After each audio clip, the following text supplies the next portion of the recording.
মনে হলো বিছানায় কেউ যেন আমাকে চেপে ধরছে, এমন মন্তব্য করেছেন সোনাক্ষী। সোনাক্ষী সিং ভূতের ভয়ে কাঁপছেন, এমনও ঘটনা ঘটতে পারে? তবে ঘটেছে।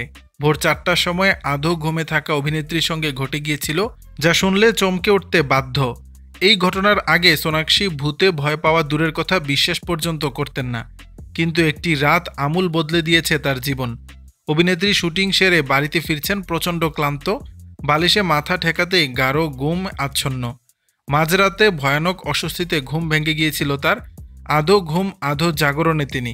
সেই অবস্থাতেই বুঝতে পারছেন কেউ যেন চেপে ধরেছে তাকে। নড়তে চড়তে পারছেন না, এদিকে ঘেমেই চলেছেন। চোখ খুলে দেখার সাহসটুকুও করতে পারছেন না। বহুক্ষণ পর্যন্ত সেই স্পর্শ জেঁকে ধরেছিল অভিনেত্রীকে। তবে কিছুক্ষণ পরেই স্বাভাবিক বোধ করতে শুরু করলেন। চোখ খুলে দেখলেন পাশে কেউ নেই। তাহলে এতক্ষণ কে তাকে চেপে ধরেছিল? এমন প্রশ্ন মাথায় নিয়েই বাড়ি থেকে বেরিয়ে পড়েন সকালে। সারাদিন কাটান শুটিং স্পটে। এরপর রাতে আবারও বাড়ি ফিরেন। বাড়ির দরজা খুলে অভিনেত্রী চেঁচিয়ে বলেন, কেউ যদি থাকেন তাহলে চলে যান।